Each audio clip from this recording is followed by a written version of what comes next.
Senhor Neila Prevô, o senhor é o fenômeno do segundo turno da história do pleito municipal em Curitiba.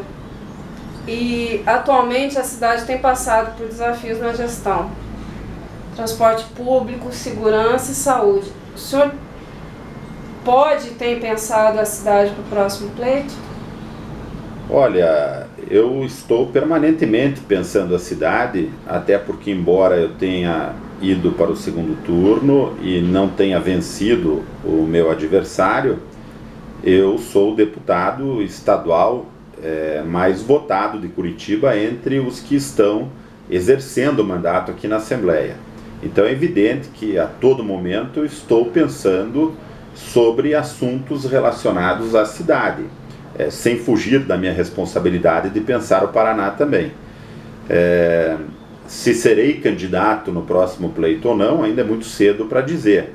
Nós temos que dar uma chance para o atual prefeito. Percebemos que nesses primeiros meses de gestão a aprovação dele está bastante baixa, quase tão baixa quanto a do ex-prefeito no momento em que ficou fora do segundo turno. Mas como um curitibano que ama a cidade, que cria o seu filho na cidade, eu torço para que o prefeito melhore. Eu não torço pelo desastre da gestão do atual prefeito, mesmo me recordando de muitas maldades que ele fez, de muitas injustiças que ele cometeu contra mim na campanha eleitoral. Mas eu torço pelo sucesso dele porque eu quero o bem de Curitiba. Então o senhor acaba me respondendo uma outra pergunta que eu faria, que se é possível então somar as forças partidárias,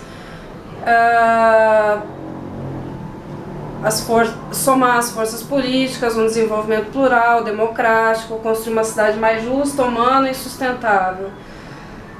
Hoje Curitiba ela não é justa, nem humana e nem sustentável. O que aconteceu afinal?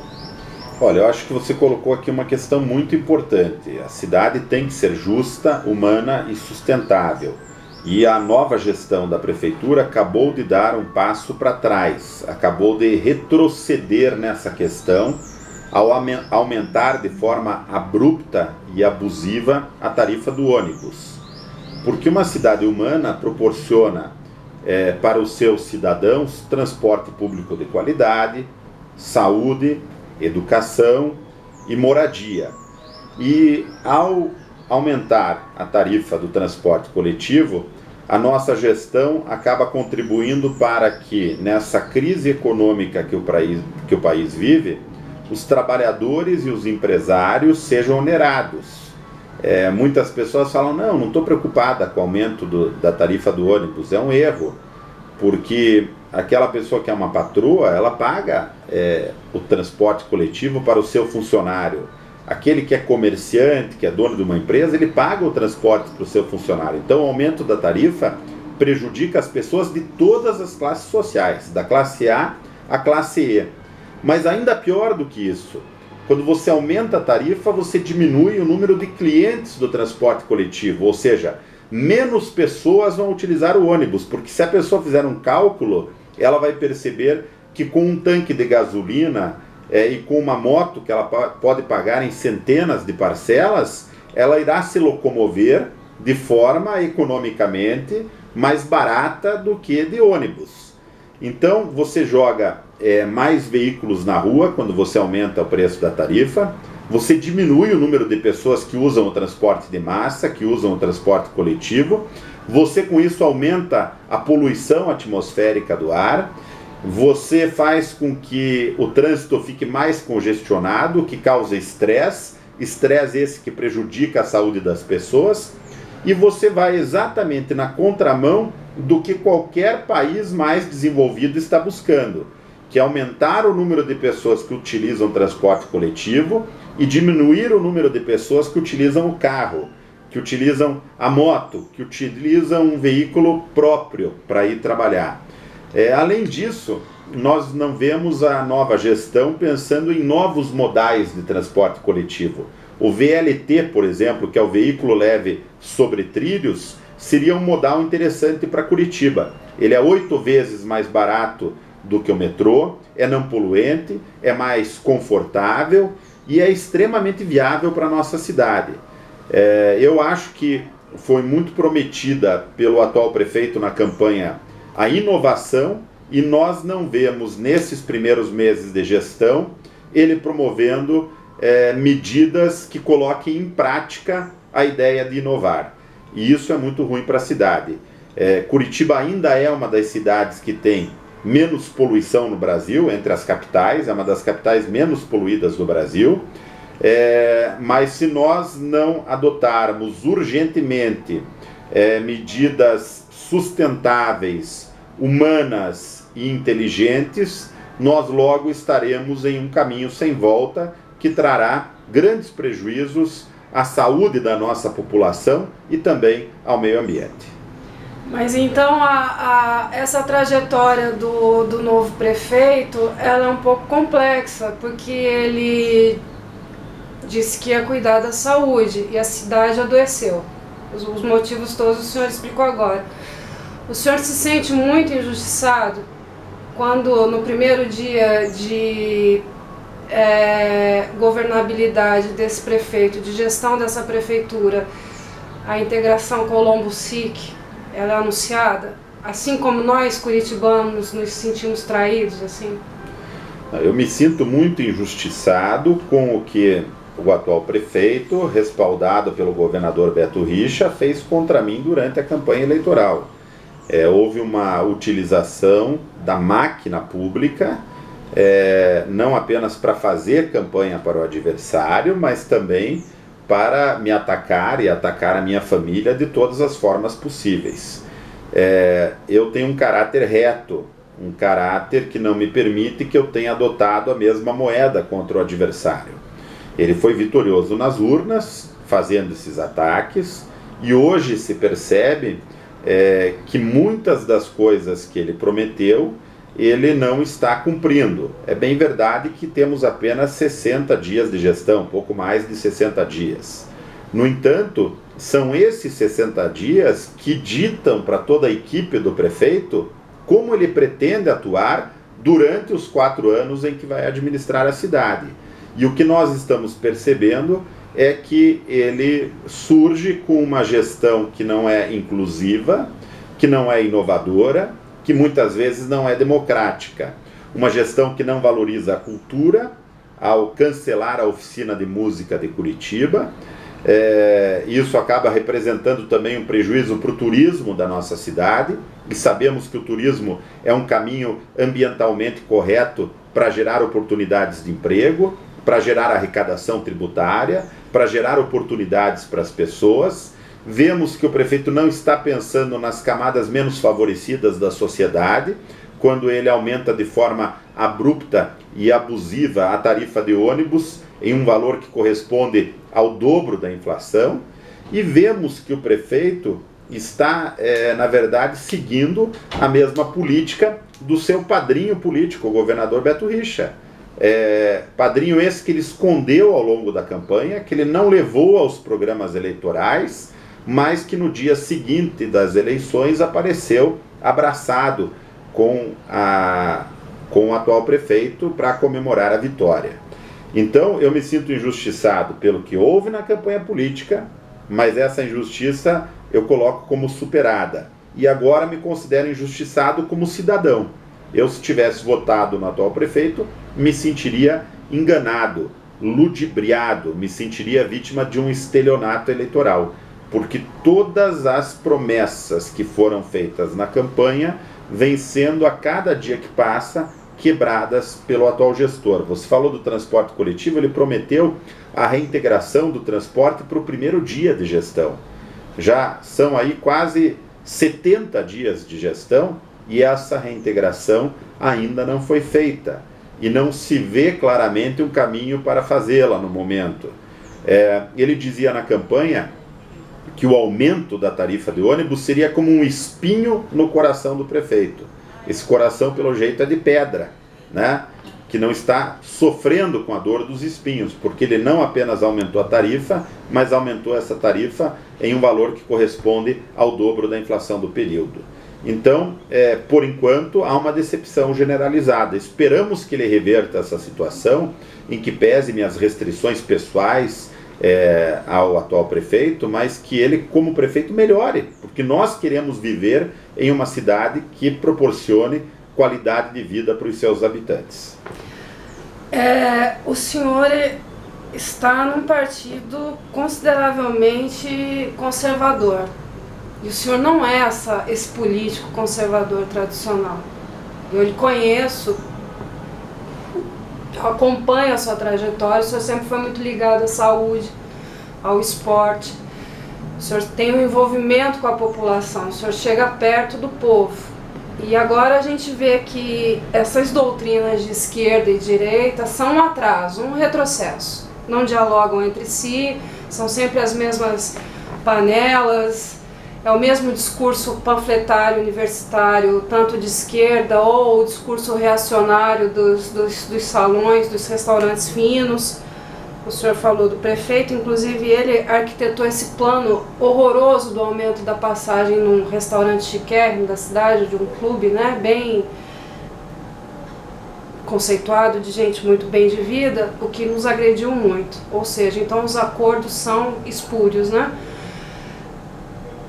Por que o senhor está num partido tão tradicional? O senhor considera que o partido seja só um loco, só um sítio onde o senhor possa estar para trabalhar, mas não ter essa representatividade de uma política tão errada, paranaense, tão tradicionalmente errada? Na verdade, o partido em que eu estou, ele é um partido novo, né, que foi fundado há pouco tempo, é o Partido Social Democrático. E quando esse partido foi fundado, o fundador principal, que foi o ex-prefeito de São Paulo, Gilberto Kassab, declarou publicamente que o PSD não era um partido de esquerda, nem de centro e nem de direita. E eu acredito que esse é exatamente o fator que me atraiu no PSD. É um partido que me dá liberdade para ser independente, não ficar amarrado com nenhuma corrente sectária de esquerda nem de direita. Eu quero o bem-estar da sociedade, eu sou a favor da liberdade econômica, eu sou a favor da liberdade de imprensa, eu sou a favor da propriedade privada. Eu não sou um político conservador, mas também não sou um político de esquerda. Eu sou um político moderado, uma pessoa que acredita em ideais cristãos, uma pessoa que quer o bem da sociedade e que vê a política no sentido aristotélico da arte do bem comum. Dizendo a grosso modo, eu me situo bem no PSD porque é um partido que não me incomoda. A principal questão que nós colocamos quando entramos no partido, e eu fui um dos fundadores, e coloquei isso para o presidente nacional, para o presidente estadual do partido, é que eu gostaria de ter a liberdade de votar conforme a minha consciência aqui na Assembleia, de ter minhas próprias opiniões, de não ter o meu pensamento tutelado pelo partido. E isso eu consegui no PSD. Então eu gosto muito do partido em que eu estou, me sinto muito à vontade, principalmente por esse motivo. O PSD é um partido que não me incomoda e quando pode ajudar, ajuda. Eu não poderia estar melhor situado partidariamente do que nesse partido. Partidariamente, Curitiba sempre teve uma relação politicamente interessante com Brasília, né? E os políticos que lá estão, os senadores, os ministros, enfim, Curitiba sempre foi muito próximo a Brasília. Qual o voto do senhor presidencial em 2018? Ainda não sei quem serão os candidatos a presidente da República. Eu acho que o Brasil vive um momento extremamente grave em que os principais nomes da política nacional, dos mais diversos partidos, estão envolvidos em acusações seríssimas de corrupção. Quando você vê que houve uma doação declarada, registrada no TRE ou no TSE, aprovada pela Justiça Eleitoral, é uma coisa. Agora nós estamos vendo que muitos partidos e muitos políticos receberam dinheiro para enriquecer ilicitamente, para obter mordomias, para obter uma vida fácil, não para fazer as suas campanhas. Esse Caixa 2, que é oriundo do dinheiro da corrupção, que beneficiou algumas empreiteiras, abrange quase todos os partidos. Então nós temos que ver quem vai atravessar esse mar de lama até 2018 sem se sujar, para daí optar por candidaturas que representem uma visão de mundo humanista, democrática, livre e ao mesmo tempo solidária. Eu não vejo nesses políticos tradicionais nenhum nome que hoje receberia o meu voto. Estou prestando atenção no cenário nacional para que em 2018 possa optar por uma candidatura que seja condizente com a minha visão de Brasil, que é a visão progressista, não progressista no sentido esquerdista, mas progressista no sentido mesmo de que se pode construir o processo de desenvolvimento sustentável, gerando empregos, fomentando as empresas nacionais e proporcionando oportunidades para que as pessoas possam ter uma ascensão na sua vida.